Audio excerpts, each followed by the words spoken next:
واقعہ کربلا تاریخ کا دردناک واقعہ ہے۔ یہ اقتدار کی جنگ نہیں تھی، اقدار کی جنگ تھی۔ دو شخصیتوں کی لڑائی نہیں تھی، دو نظریات کا ٹکراؤ تھا۔ یہ حق اور باطل کا معرکہ تھا۔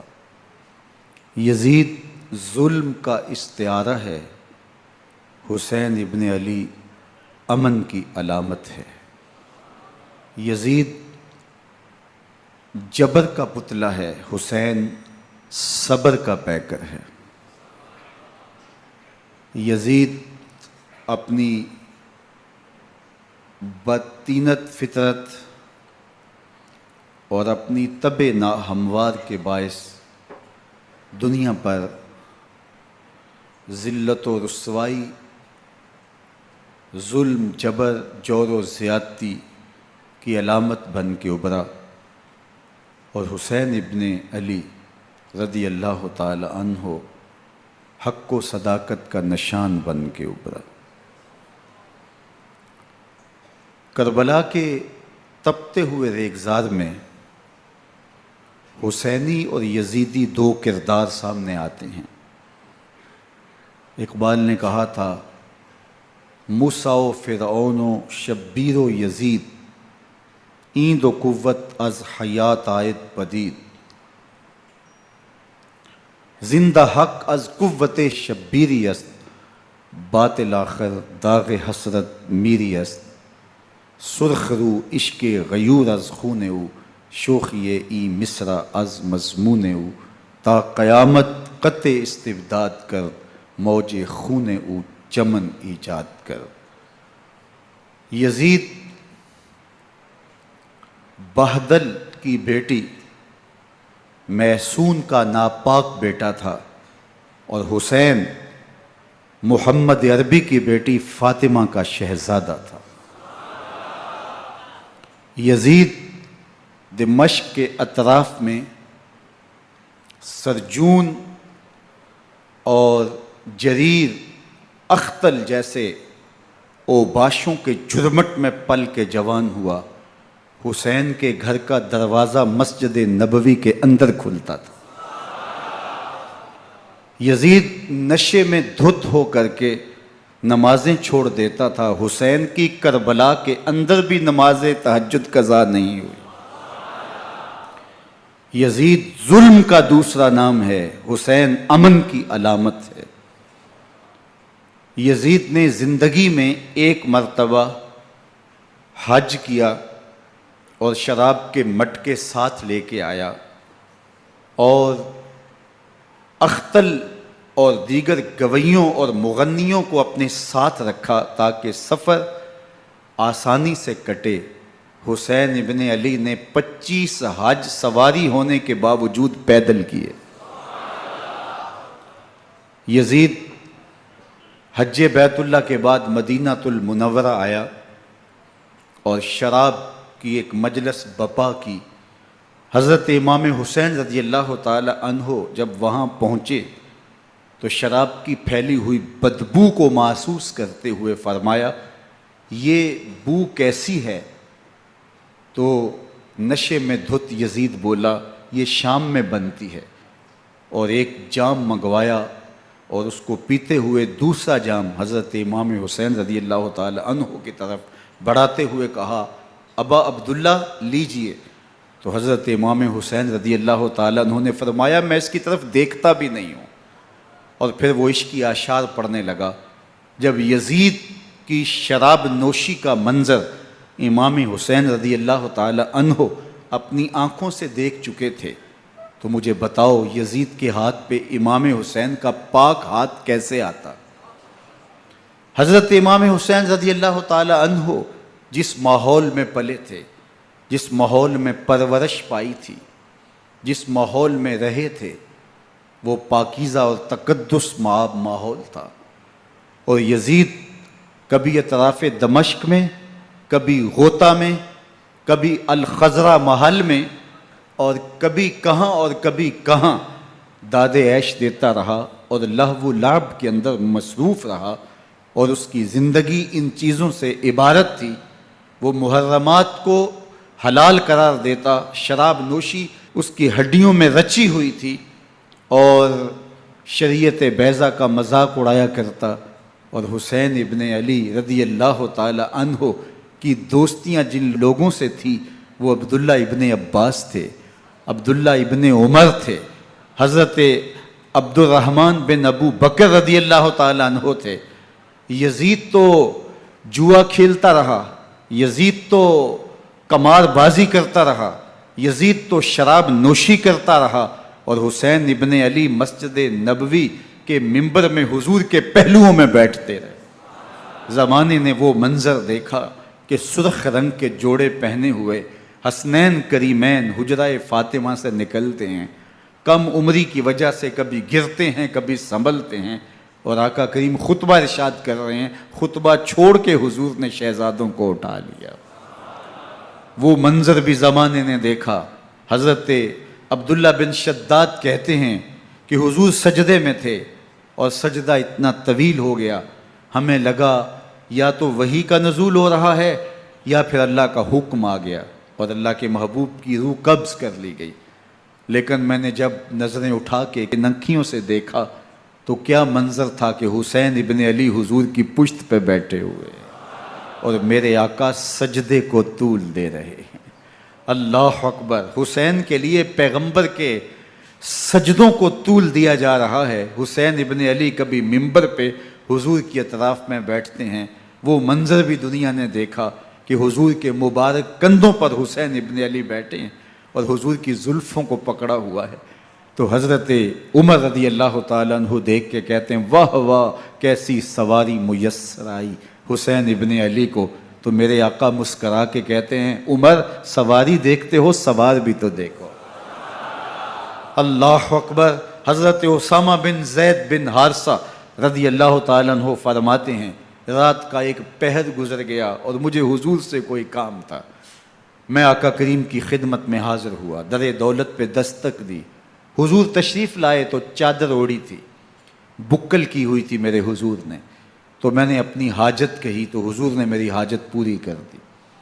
لیکن ایک منظر میں نے دیکھا کہ حضور نے جو چادر کی بکل فرمائی تھی اس کے اطراف میں پہلوؤں میں ابھار تھے جس طرح اندر کوئی ہو۔ مجھ سے نہ رہا گیا، میں نے پوچھ لیا، میں نے کہا بندہ نواز چادر کے اندر کیا ہے؟ فکشفہ، تو حضور نے چادر کو کھول دیا، فائز الحسن والحسین علی ورکہ، تو کہتے ہیں میں نے اپنی آنکھوں سے دیکھا ایک پہلو سے امام حسین لپٹے ہوئے تھے، ایک پہلو سے امام حسن لپٹے ہوئے تھے۔ فرمایا یہ میرے بیٹے ہیں، یہ میری بیٹی کے بیٹے ہیں، اے اللہ میں ان سے پیار کرتا ہوں، تو بھی ان سے پیار کر، جو ان سے پیار کرے اس سے بھی پیار کر۔ ان کی محبت کا درس دیا، ان کے پیار کا سبق پڑھایا، کہا ان سے پیار کرنے والا میرے سے پیار کرنے والا ہے، ان سے بغض رکھنے والا میرے سے بغض رکھنے والا ہے۔ ان کی تکلیف حضور کو بے چین کر دیتی تھی۔ حضرت سیدہ فاطمہ الزہرا رضی اللہ تعالی عنہ کے گھر کے قریب سے گزرے تو حضرت امام حسین کے رونے کی آواز آ رہی تھی، تو آقا کریم علیہ السلام نے فرمایا کہ فاطمہ حسین کو چپ کرواؤ، اللہ تعالیٰ انا بقاءہ یوزینی، تو جانتی نہیں حسین کا رونا مجھے دکھ دیتا ہے۔ حسین ابن علی کو حضور رونے نہیں دیتے تھے، ان کو دکھی نہیں ہونے دیتے تھے، کیونکہ رسول اللہ صلی اللہ علیہ وسلم جانتے تھے کہ یہ کتنے دکھ سہے گا، کتنی تکلیفوں سے گزرے گا اور کتنے مصائب سہے گا۔ زمانے نے وہ گھڑیاں بھی دیکھیں کہ حضرت حذیفہ بن یمان رضی اللہ تعالیٰ عنہ فرماتے ہیں کہ میں حضور کی خدمت میں نماز مغرب کی ادائیگی کے لیے حاضر ہوا، اور میں نے یہ اجازت خاص طور پہ اپنی ماں سے اس شرط پہ لی تھی کہ امی آپ مجھے اجازت دیں، میں حضور کی خدمت میں حاضر ہوتا ہوں، مغرب کی نماز بھی ادا کروں گا اور پھر حضور سے عرض کروں گا حضور میرے لیے اور میری ماں کے لیے بخشش کی دعا کر دیجئے۔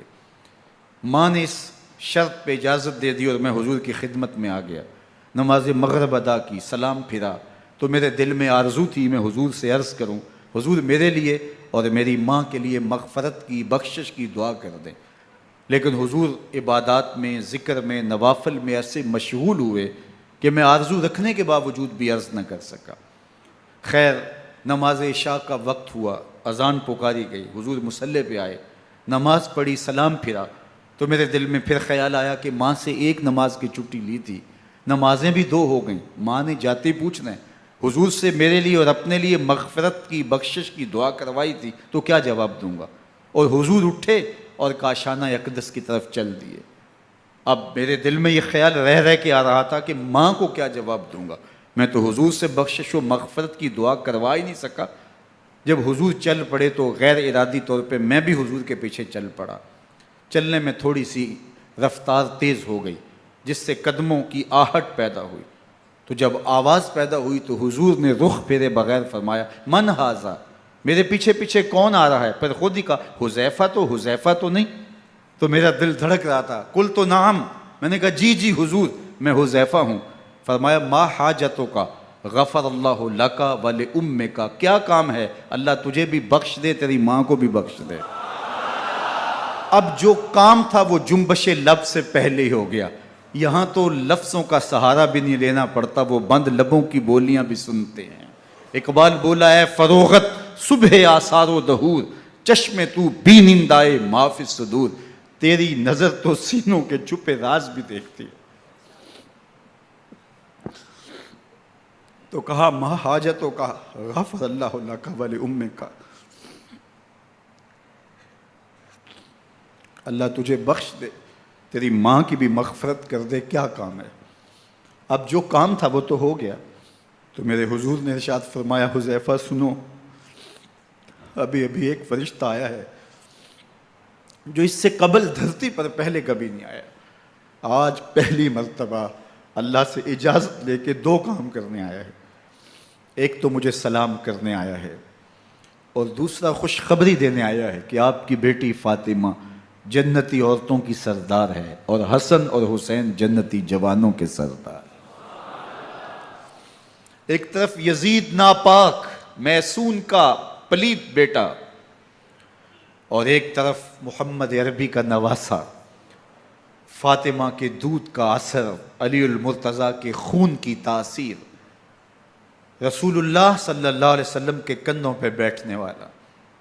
ایک دن حضور نے امام حسین رضی اللہ تعالیٰ عنہ کے ہاتھ پکڑ لیے اور ان کے پاؤں اپنے پاؤں پہ رکھے، اور پھر فرمایا، بیٹے آگے بڑھو، اور ان کے پاؤں حضور کی پنڈلیوں پہ آئے۔ پھر کہا، بیٹے اور آگے بڑھو، حتیٰ کہ ان کے پاؤں حضور کی رانوں پہ آئے۔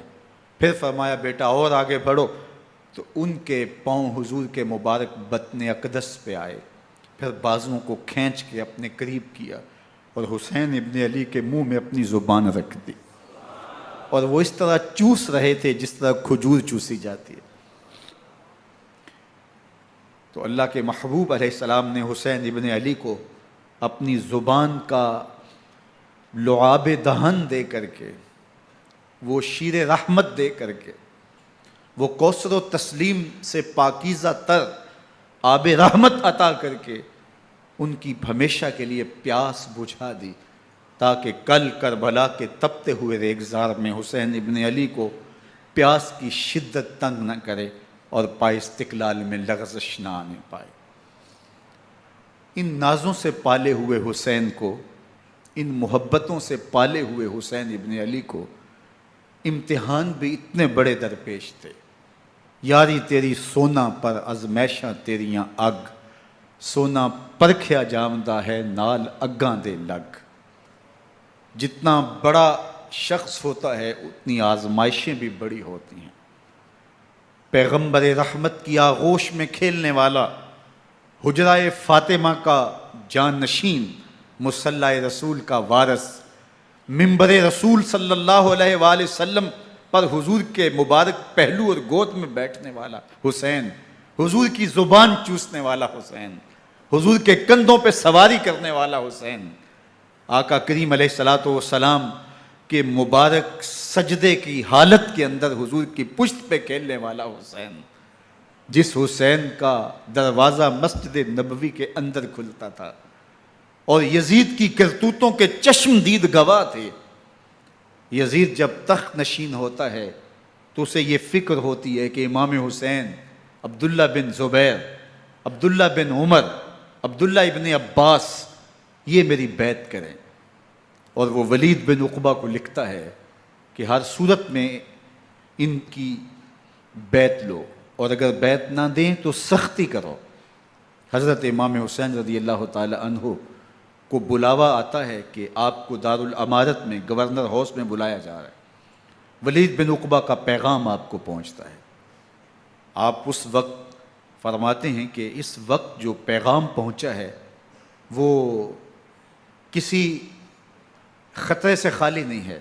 تو کچھ سواروں کو ساتھ لیا، کہا تم دارالامارت کے باہر کھڑے رہنا، اگر میری آواز بلند ہوئی تو اندر آ جانا، ورنہ تم انتظار کرنا. آپ اندر گئے. ولید بن عقبہ نے مروان کو بھی بلایا تھا.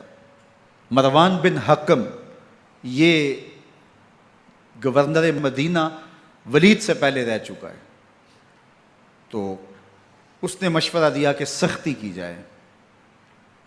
خیر ولید بن عقبہ نے کہا کہ یہ خط ہے، حضرت امیر معاویہ کا انتقال ہو گیا اور یزید تخت نشین ہوا ہے، لہٰذا وہ آپ سے بیعت کا مطالبہ کرتا ہے. تو حضرت امام حسین رضی اللہ تعالیٰ عنہ نے فرمایا کہ میرے جیسا شخص یوں چھپ کے بیعت نہیں کر سکتا. اور آپ واپس پلٹے. مروان بن حکم نے ولید بن عقبہ کو کہا کہ یہ موقع ہے جانے نہ دیا جائے، اگر یہ نکل گئے تو دوبارہ تم قابو نہیں پا سکو گے، اور انہیں یہیں قتل کر دیا جائے. حضرت امام حسین رضی اللہ تعالیٰ عنہ نے یہ بات سن لی. کہتے ہیں حضرت امام حسین انہی قدموں کے بل واپس پلٹے اور مروان بن حکم سے مخاطب ہو کے کہا، مروان کیا بول رہا ہے؟ وہ خاموش ہو گیا. فرمایا تو جانتا نہیں ہم کون ہیں؟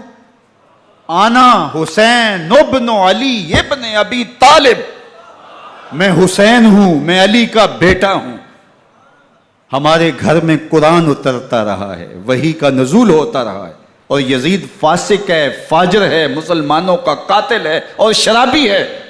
میں ڈنکے کی چوٹ پہ یزید کی بیعت سے انکار کرتا ہوں.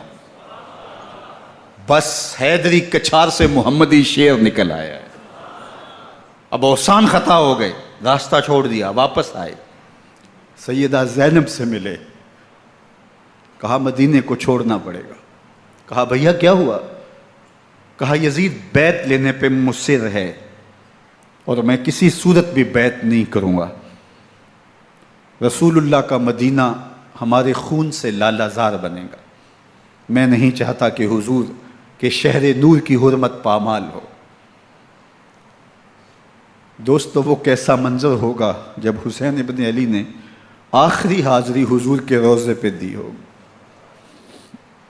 حاجی یا معتمر 10 دن کے لیے، 8 دن کے لیے، 20 دن کے لیے مدینہ المنورہ عارضی سکونت اختیار کرتا ہے، اور حضور کے روضہ انور سے، اس شہر نور سے، ان گلیوں سے، ان بام و در سے ایسا مانوس ہو جاتا ہے کہ جب واپس پلٹ رہا ہوتا ہے ان دعاؤں کے ساتھ کہ دوبارہ آنا بھی نصیب ہو، اور اسے لگتا ہے کہ میں دوبارہ بھی بلایا جاؤں گا، لیکن اس کے باوجود شہر حبیب چھوڑنا قیامت سے کم نہیں ہوتا. اعظم چشتی مرحوم آخری بار جب حضور کے روضہ انور پہ گئے تو بیمار تھے، ویل چیئر پہ تھے. باب بقی سے باہر نکلے تو خادم سے کہا کہ میری ویل چیئر پیچھے سے کھینچو تاکہ میرا رخ روضہ انور کی طرف رہے. اور وہ پیچھے سے کھینچتا چلا جا رہا ہے، اور جب باب مکہ سے پیچھے جنت البقیع کے قریب سے گنبد خضرا نگاہوں سے اوجل ہونے لگا تو اعظم چشتی مرحوم نے کہا، جان بدن سے نکلتی ہے اعظم، جان بدن سے نکلتی ہے اعظم، کوئی آسان ہے مدینے سے جدا ہونا،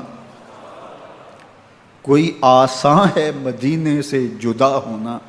یہ اس شخص کی کہانی ہے جو 10 دن، 5 دن، مہینہ، 2 ماہ وہاں رہتا ہے اور پھر اس شہر کو چھوڑ کے آنا اس کے لیے آسان نہیں ہوتا.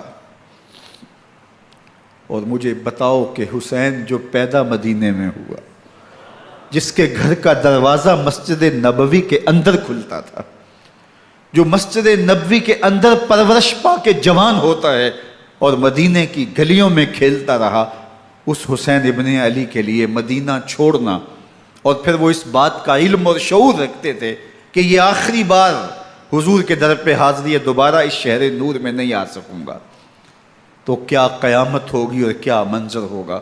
محمد بن حنفیہ کے علاوہ خاندان نبوت کے جتنے لوگ تھے ان سب نے شہر مدینہ کو الوداع کہا، اور رات کے موقع میں مدینہ المنورہ کو، مسجد نبوی کو چھوڑ کر کے مکہ کی جانب عازم سفر ہوئے۔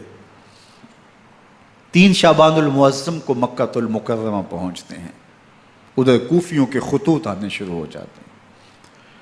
حضرت امام حسین رضی اللہ تعالیٰ عنہ مسلم بن عقیل رضی اللہ تعالیٰ عنہ کو صورتحال معلوم کرنے کے لیے بھیج دیتے ہیں۔ 40,000 کوفی آپ کے ہاتھ پہ بیعت کر لیتے ہیں۔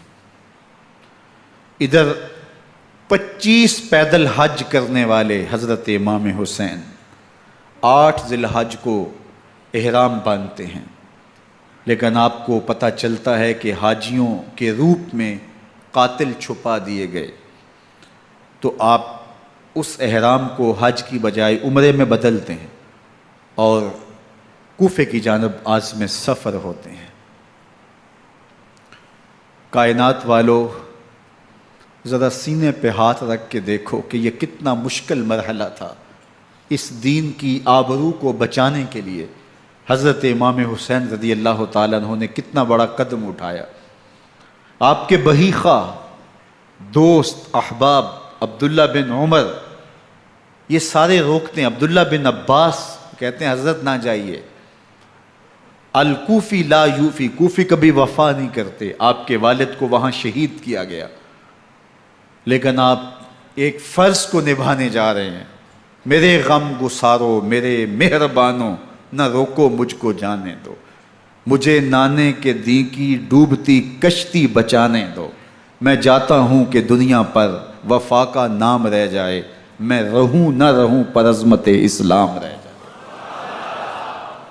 میں نہیں جاتا تو نبی کے گھر کی آن جاتی ہے، میں نہیں جاتا تو نبی کے گھر کی آن جاتی ہے، تمہارا دین جاتا ہے، میری غیرت ایمان جاتی ہے۔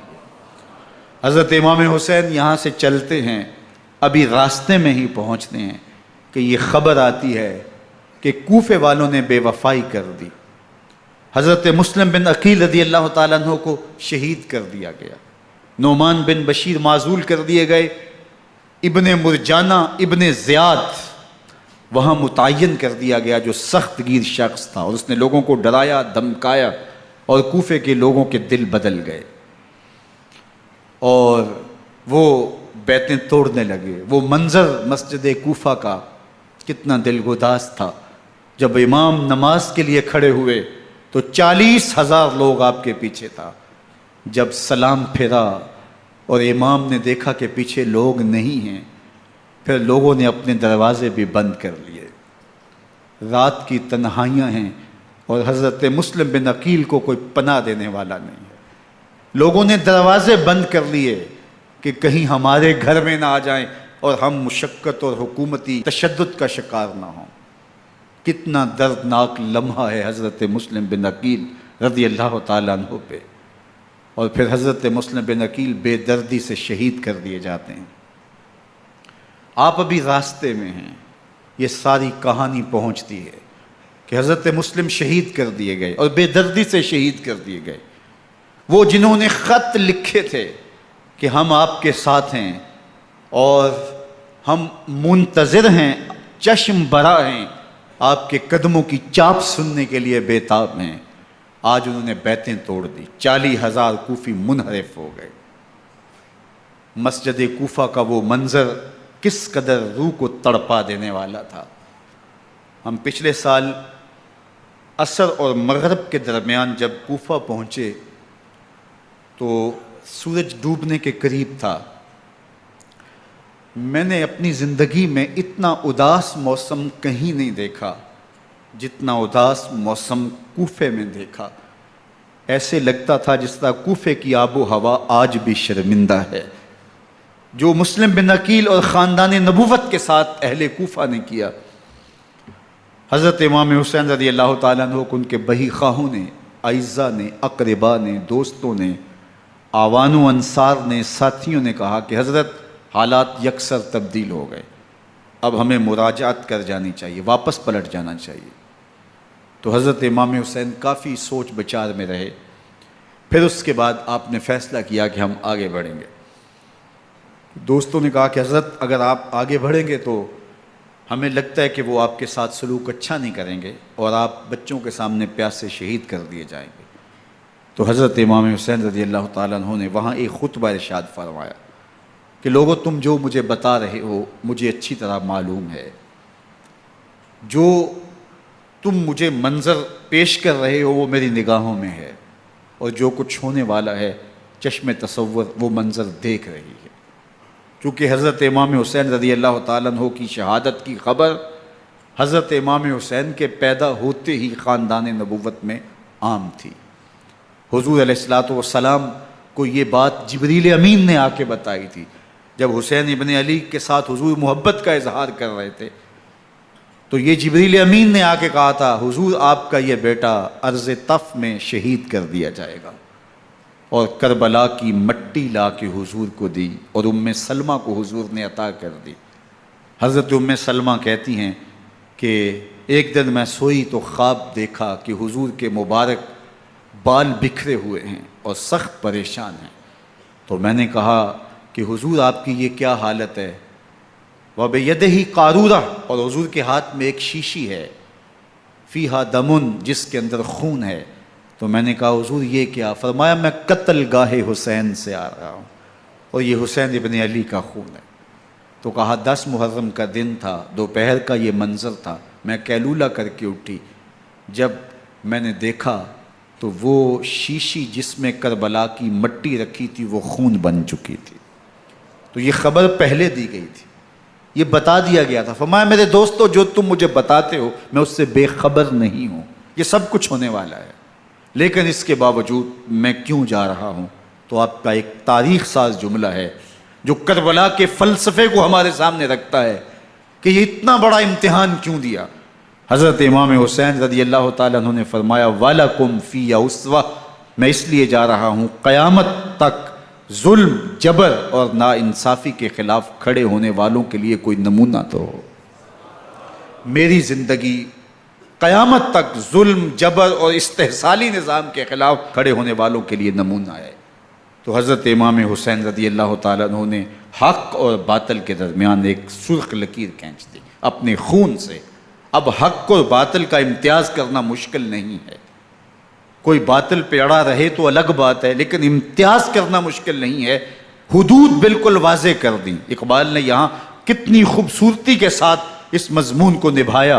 سرخ رو عشق غیور از خون او، شوخی این مصرع از مضمون او، تا قیامت قطع استبداد کر، موج خون او چمن ایجاد کر۔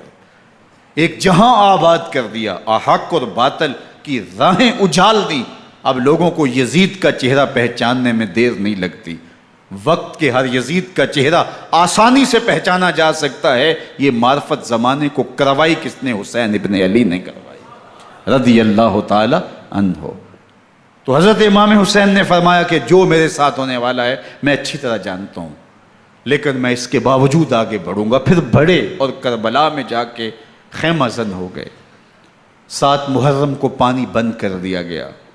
پانی بند ہوا تو کھانا بھی میسر نہیں تھا، لیکن ذکر پانی کا ہوتا ہے اس لیے کہ کھانے کے بغیر انسان کئی دن کاٹ لیتا ہے، لیکن پانی کے بغیر گزر نہیں ہوتی۔ تو فرات کی نہر سامنے اپنی موجوں کے ساتھ چمک رہی ہے، لیکن ایک قطرہ آب بھی آل رسول کو نہیں دیا جا رہا۔ کائنات کے اندر ایسے انوکھے امتحان بھی ہوتے ہیں۔ وارث ہوں ساقی کوثر کے، مالک ہوں حوض کوثر کے، اور بیٹے ہوں ساقی کوثر کے، اور آج ایک بوند پانی کی بھی میسر نہ ہو۔ صبر کا امتحان ہے، عزیمت کا امتحان ہے۔ حضرت امام حسین رضی اللہ تعالیٰ عنہ خیمہ زن ہو گئے۔ 3 دن تک پانی بند رہتا ہے۔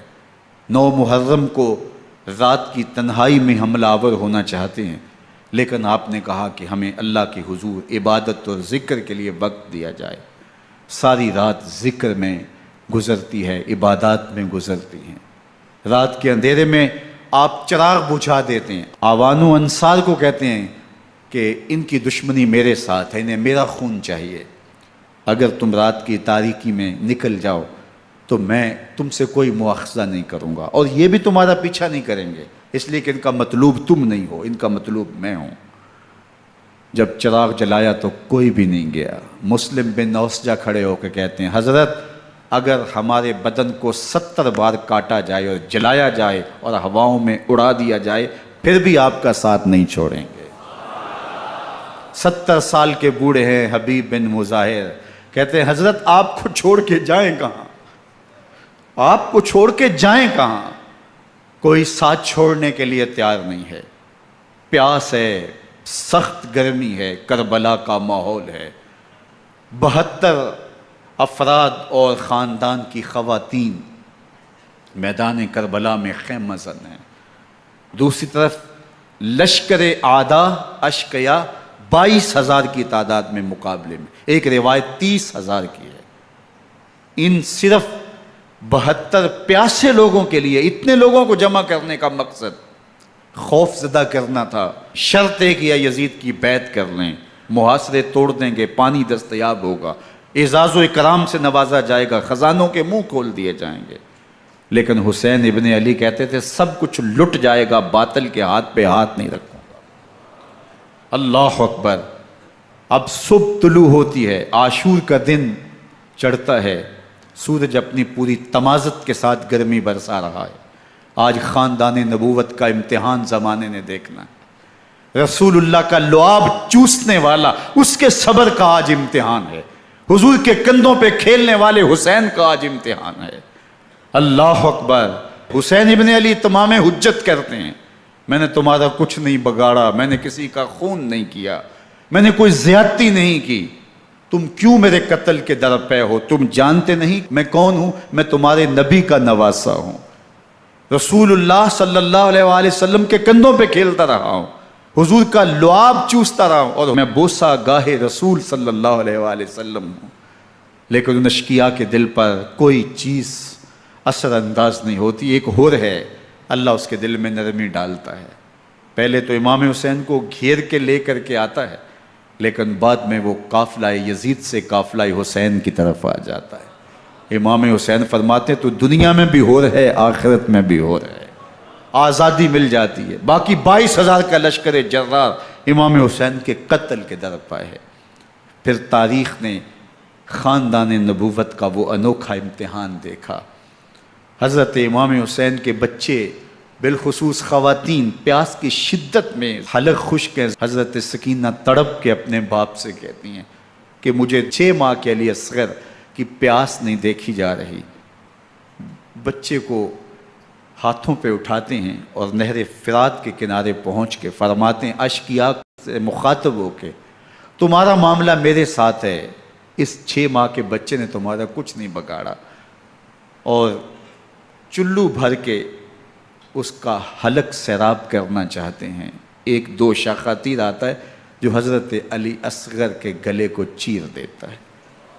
راوی لکھتے ہیں کہ وہ عام تیر نہیں تھا، جانوروں کو شکار کرنے کے لیے جو بڑے تیر ہوتے ہیں وہ 2 شاخہ تیر تھا۔ وہ گردن کو کاٹ دیتا ہے، خون بہنے لگتا ہے، گردن لٹک جاتی۔ حضرت امام حسین وہ بہتا ہوا خون اپنے چلو میں لیتے ہیں اور آسمان کی طرف اچھال کے کہتے ہیں مالک حسین کی یہ قربانی بھی قبول فرما۔ یہ تماشا لب بام نہیں ہے، بچہ بیمار ہو ڈاکٹر جواب دے دیں، ماں باپ کے ہاتھ پھول جاتے ہیں، زندگی کی سانسیں ابھی چل رہی ہوتی ہیں، لیکن ڈاکٹر کہے کہ یہ میرے بس کا روگ نہیں ہے، کہیں اور لے جاؤ، تو زندگی کا لف و نشر غیر مرتب ہو جاتا ہے۔ میں سلام پیش نہ کروں حسین ابن علی کو، 6 ماہ کا علی اصغر ہاتھوں میں دم توڑتا ہے، گردن لٹک جاتی ہے، خون بہہ رہا ہے، اب خیموں کی طرف بڑھ رہے ہیں، لیکن زبان پہ شکایت نہیں ہے، کہتے ہیں مالک حسین کی یہ قربانی قبول کر لے۔ اب خیموں کی طرف آنا، شہر بانوں ام رباب سیدہ زینب حضرت سکینہ سلام اللہ علیہا کا سامنا کوئی آسان کام نہیں تھا، لیکن حسین ابن علی آتے ہیں، شہزادے کو یہاں خیموں کے قریب رکھ کے کہتے ہیں کہ یہ حوض کوثر سے سیراب ہو گیا ہے۔ اللہ اکبر، کوہرام مچ جاتا ہے خیموں کے اندر، کیا منظر ہوگا اور ان کو کن الفاظ کے پیرائے میں ڈھال کر کے ان کیفیات کو بیان کیا جا سکتا ہے جو اہل بیت کے خیموں کے اندر علی اصغر کی شہادت کے بعد کا منظر رقم ہو رہا ہوگا۔ اللہ اکبر، ادھر اشکیا آوازیں دے رہے ہیں، مبارزت کے لیے پکار رہے ہیں۔ زمانے نے پھر وہ منظر بھی دیکھا کہ جوان بیٹے کو 18 سال کی کمائی حضرت امام حسین میدان عمل میں بھیج رہے ہیں۔ وہ علی اکبر جو حسین کا نور نظر ہے، آنکھوں کا قرار ہے، دل کی تسکین ہے۔ اور پھر حضرت علی اکبر جب گھوڑے کی زین سے فرش زمین پہ گرتے ہیں تو باپ کو آواز دیتے ہیں، اور حضرت امام حسین جو ہے وہ آگے جا کے بیٹے کی لاش اٹھاتے ہیں۔ اللہ اکبر، 18 سال کے بیٹے کی لاش کو کندھوں پہ اٹھا کے خیموں تک لاتے ہیں اور ہاتھ پھیلا کے کہتے ہیں مالک حسین کی یہ قربانی بھی قبول فرما۔ کبھی قاسم بن حسن کی لاش اٹھا کے لاتے ہیں، کبھی اون و محمد کی لاشیں اٹھا کے لاتے ہیں، بتیجوں کی، بھانجوں کی، بھائی عباس کے کٹے ہوئے بازو اور زخموں سے چھدا ہوا لاشا۔ کیا کیا قیامتیں تھیں جو اس کربلا کے ایک میدان کے اندر نہیں توڑی گئیں۔ حضرت امام حسین پر دکھ پہ دکھ، تکلیفوں پہ تکلیفیں۔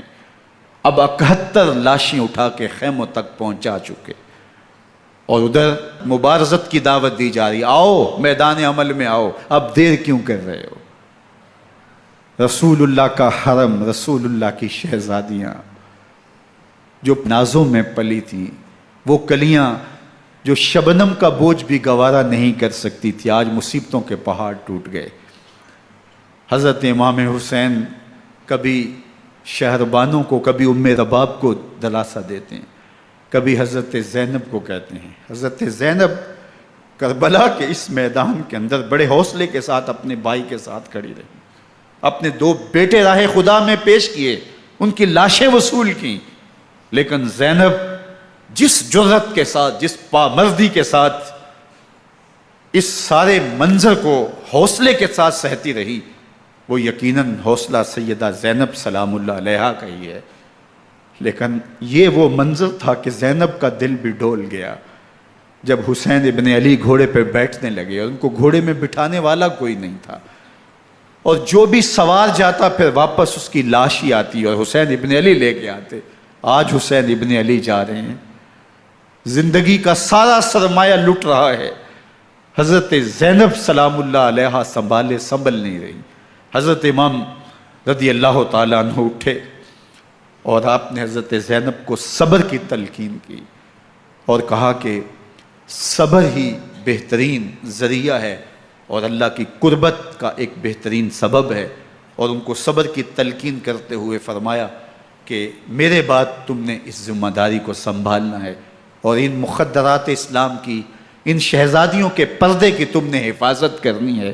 اور پھر گھوڑے کی زین کس کے امام حسین لشکر اشکیا کی طرف بڑھتے ہیں۔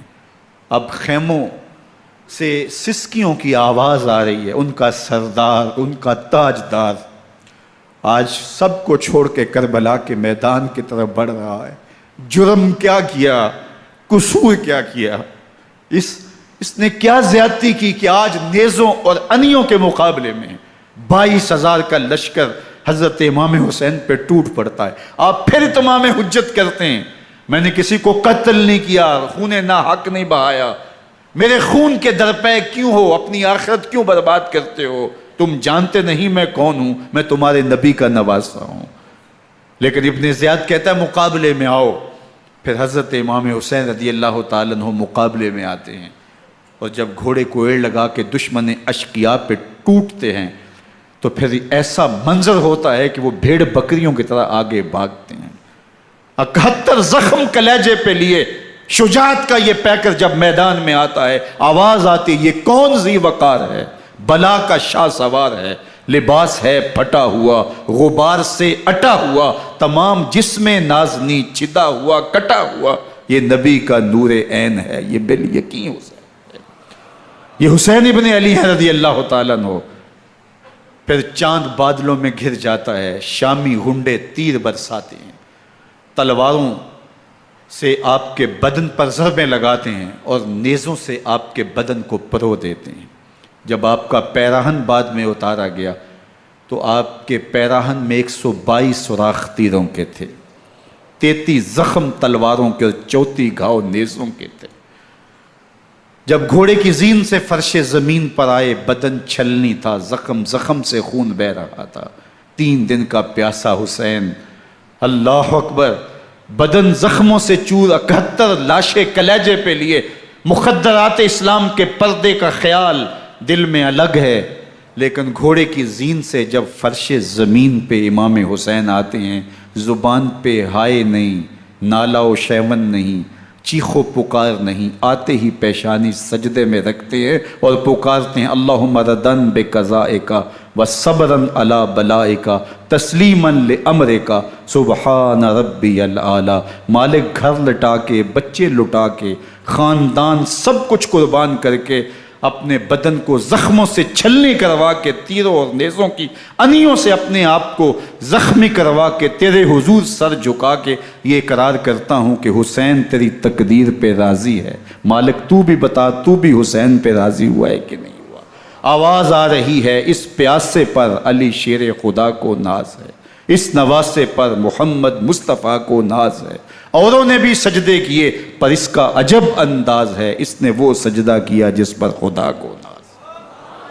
حسین ابن علی رضی اللہ تعالیٰ عنہ کا سر انور دستے قاتل نے تب کاٹا جب وہ سجدے میں جھکا ہوا تھا۔ یزید نے کہا میں بیعت لوں گا، امام حسین نے کہا کبھی بھی نہیں دوں گا، یہ سر کٹ سکتا ہے جھک نہیں سکتا۔ سر کاٹ کے نیزے کی نوک پہ چڑھا دیا گیا اور یہ اس بات کا اعلان تھا کہ ہم جیت گئے اور حسینی ہار گئے، اور لشکر یزید میں غوغا مچ گیا، نقارے بجنے لگے کہ ہم جیت گئے، دیکھو امام حسین شہید کر دیے گئے، اور سر کاٹ کے نیزے کی نوک پہ چڑھایا گیا۔ لیکن لشکر یزید سے ہی آواز آئی یہ کیسا سر ہے جو کٹ کے بھی سر بلندی ہے، کٹ گیا ہے پھر بھی اونچا ہے، اللہ اکبر، یہ سر سجدے میں کٹا ہے، رب کے حضور عبادت کی حالت میں کٹا ہے، حسین آج بھی سجدے میں ہے، اللہ اکبر، حسین آج بھی سجدے میں ہے، بلکہ کٹے ہوئے سر کا رخ زمین کی جانب تھا اور کٹی گردن آسمان کی طرف، یوں نیزے پہ پرویا گیا، اللہ اکبر۔ ایک شاعر نے نقشہ کھینچا، بآنکھ سر نیزے پہ اور سوئے زمین ہے روح، یعنی سجدہ ثانی کی ہے آرزو۔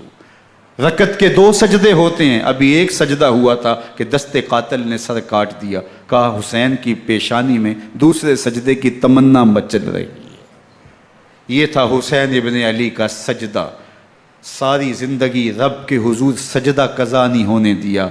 آج پانی نہیں ہے، اللہ اکبر، آج تیمم کر لیتے ہیں، آج اپنے خون کو اوڑھ کر کے حسین نے اپنی پیشانی اپنے مالک کے حضور جھکا کر کے عظیمت کی وہ انوکھی داستان رقم کر دی کہ صدیاں گزرنے کے باوجود بھی ان کی یادوں کے چراغ روشن ہیں۔ جب حضرت امام حسین اور دوسرے آیان و انصار کو شہید کر دیا گیا تو ان کے سر نیزوں کی نوک پہ چڑھا دیے گئے، حضرت امام حسین کا کٹا ہوا سر اور باقی 71 افراد کے کٹے ہوئے سر نیزوں کی نوک پہ، اور 10 سواروں کو ابن سعد نے کہا کہ ان کو رون دو، اور گھوڑوں کی ٹاپوں تلے حضرت امام حسین رضی اللہ تعالیٰ عنہ اور ان کے آوان و انصار کو جو ہے وہ روندا گیا، حتیٰ کہ ان کی استخوان مبارک، ان کی ہڈیاں بھی چور چور ہو گئیں۔ روننے سے قبل ان کا لباس اتار لیا، ان کے کپڑے اتار لیے گئے۔ اللہ اکبر، کیسی دردناک گھڑیاں تھیں۔ یزید کا صرف یہی بد کرداری کا مرحلہ نہیں تھا، اس کربلا کے صحرا کے اندر یزید نے جس طرح امام حسین رضی اللہ تعالیٰ عنہ کو شہید کیا اور حضرت امام حسین کے خاندان کو شہید کیا، جب مدینہ المنورہ پر یزید نے مسلم بن عقبہ کو مقرر کیا، جس کو بزرگوں نے مصرب بن عقبہ کہا ہے، تو اس کو کہا 3 دن تک مدینے کا حرم تمہارے لیے حلال ہوگا، جو چاہو تم کرنا، اور شامی فوجوں کو اجازت ہوگی۔ تو وہاں بھی انہوں نے 10,000 تابعین اور 700 صحابہ کو شہید کیا۔ حضرت ابو سعید خدری رضی اللہ تعالیٰ عنہ گھر سے باہر نکلے، کافی بوڑھے ہو چکے تھے، تو انہوں نے حضرت ابو سعید خدری کو پکڑ لیا، کہا تم کون ہو؟ کہا مجھے ابو سعید خدری کہتے ہیں۔ تو کہا ہاں تمہارا نام سنا ہے، اور داڑھی سے پکڑ کے کھینچا اور کہا کہ ہے تمہارے پاس جو ہمیں دو؟ تو کہا کہ میرے پاس تو کچھ بھی نہیں، میں تو فقیر آدمی ہوں۔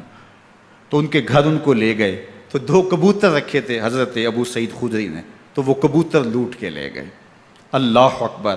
حضرت ابن سنان رضی اللہ تعالیٰ عنہ کو، جو حضور کے علم بردار تھے فتح مکہ کے دن، ان کو ستو پہلے پلائے اور پھر ان کی گردن کاٹی گئی، اور کہا یہ ہے وہ ستو جو تم زندگی میں آخری بار پیو گے۔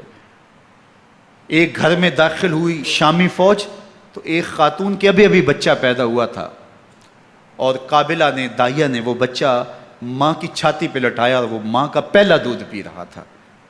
تو یہ جا کے کہنے لگے نکالو تمہارے پاس جو کچھ ہے۔ تو اس خاتون نے کہا تم جانتے ہو یہ بچہ کون ہے؟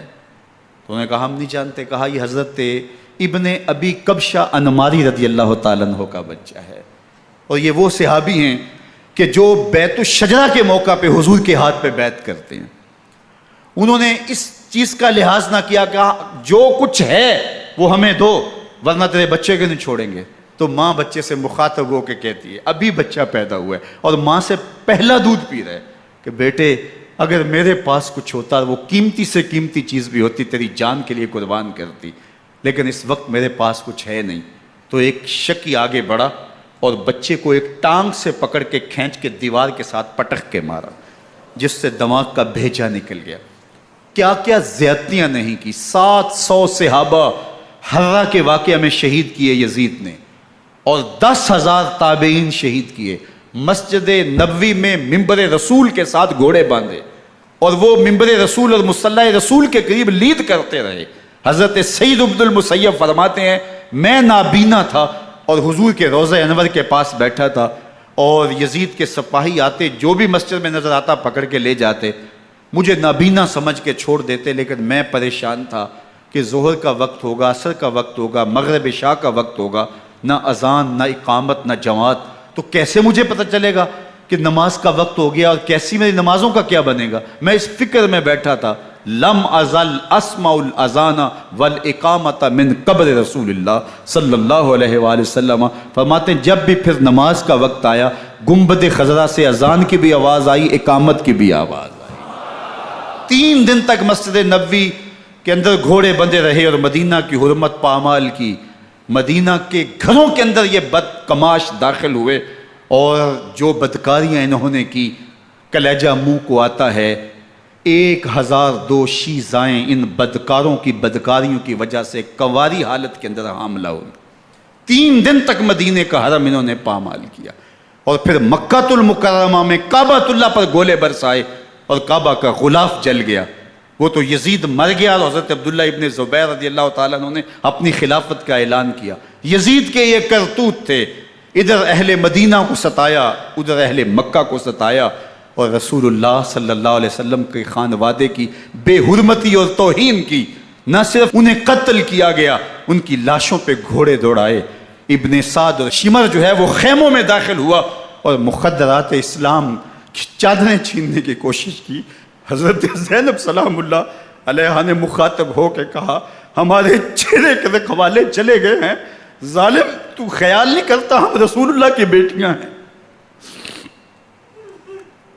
حضرت شہربانو، حضرت زین العابدین اور حضرت زینب سلام اللہ علیہ، ان تینوں کو ایک اونٹ پہ باندھا گیا، اور باقی اونٹوں پہ باقی سادات کو، حضور کی شہزادیوں کو باندھا گیا، رسیوں میں جکڑا گیا، اور اونٹوں پہ باندھ کر کے کوفے کی جانب آگے آگے شہیدوں کے سر چل رہے ہیں، اور پیچھے یہ قافلہ چل رہا ہے۔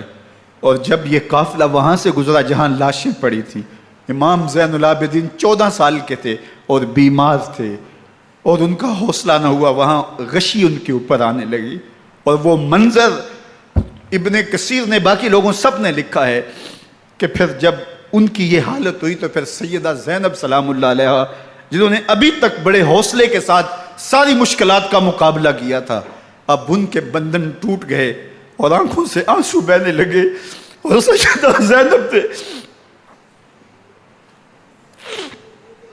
امام حسین رضی اللہ تعالیٰ عنہ کی لاش پہ کھڑے ہو کے، اور وہ روندی ہوئی لاش، ٹوٹی ہوئی ہڈیاں، اور وہ برینا بدن، کٹا ہوا سر نیزے کی نوک پہ، اور لاش یہ پڑی ہے، تو حضرت سیدہ زینب نے مدینے کی طرف منہ کر کے جو ہے وہ حضور سے فریاد کی، یا محمد آہو، یا محمد آہو، ھذا حسین بالآراء مزمل بالدماء، یا محمد آہو بناتوں کا سبایا۔ یا رسول اللہ، اے پیارے آقا، یا جد آہو، اے ہمارے نانا محترم، یہ دیکھیے آپ کا حسین پڑا ہوا ہے۔ بدن سے کپڑے اتار لیے گئے، خاک ہوائیں اڑا رہی ہیں، اور اس کے اوپر چادر جو ہے وہ مٹی کی پڑ گئی ہے۔ حضور آپ کی اولاد کاٹ دی گئی، اور پھر کہا بناتوں کا سبایا، حضور دیکھیے آپ کی بیٹیوں کے ہاتھ باندھ دیے گئے ہیں، اونٹوں پہ کس دیا گیا ہے، سر شہیدہ آگے آگے چل رہے ہیں، اور حضرت سیدنا امام حسین کا آگے آگے سر ہے۔ راستے کے اندر ایک جگہ آئی، رات گزری اور ان کو اتارا گیا۔ رات کا موقع تھا، ایک خاتون آئی اور اس نے کوئی کھانا پیش کیا ان کو، اور کہا کہ میں کسی زمانے میں حضرت سیدہ فاطمہ تو زہرا کی نوکری کیا کرتی تھی، ان کی لونڈی تھی، ان کی کنیز تھی، اور آج مجھے پتہ چلا کہ آپ لوگ گزر رہے ہیں، تو میں نے کہا کہ میں اپنی مخدومہ کے خاندان کی خدمت کروں۔ اور پھر اس نے کہا کہ اس وقت سیدہ کی گود میں ایک 6-7 ماہ کی بچی تھی جس کو زینب کہا کرتے تھے، تو سیدہ زینب نے کہا کہ اماں اگر پہچانتی ہو تو وہ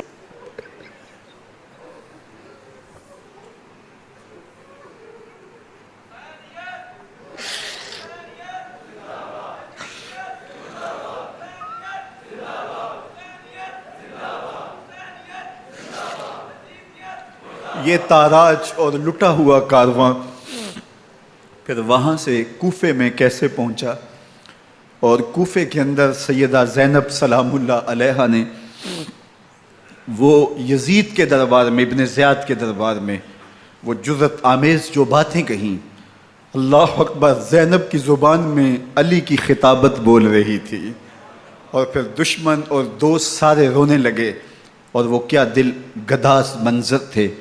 اور پھر یہ سروں کا قافلہ اور سادات کرام کا مشکیں کسی ہوئی ہیں اور اونٹوں پہ باندھے ہوئے، ان کو وہاں سے پھر قادسیہ، اور قادسیہ سے پھر دمشق یزید کے دربار میں پہنچایا گیا، اور وہاں سے یہ لٹے ہوئے خانمہ برباد تاراج لوگ مدینہ المنورہ میں کیسے پہنچے، اور اہل مدینہ نے کیسے استقبال کیا، اور وہ منظر کتنا دلگداز تھا جب اہل مدینہ زینب سے پوچھتے تھے زینب حسین کہاں ہے؟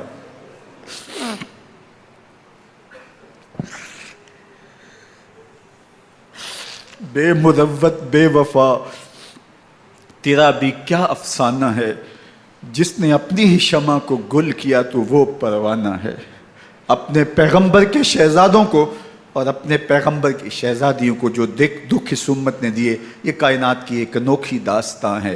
اللہ ہمیں اسوہ شبیری پہ عمل کی توفیق عطا کرے اور ان کے نقوش پاک کی برکتیں دے، اہل بیت کی محبت ہماری روحوں میں جذب کر دے، اور جس عظیمت کے ساتھ، جس حوصلے کے ساتھ انہوں نے دکھوں کو جھیلا، جو دہکتی آگ کے شعلوں پہ سویا وہ حسین، جو جواں بیٹے کی میت پر نہ رویا وہ حسین، جس نے سب کچھ کھو کے کچھ نہ کھویا وہ حسین، مرتبہ اسلام کا جس نے دوبالا کر دیا، خون نے جس کے دو عالم میں اجالا کر دیا، جو کہ سوزے غم کو سانچے میں خوشی کے ڈھال کے، مسکرایا موت کی آنکھوں میں آنکھیں ڈال کے۔ اے حسین ابن علی تم پر سلام، نازش آل نبی تم پر سلام۔ ذرا میرے ساتھ یہ پڑھ لیجئے، اے حسین ابن علی تم پر سلام،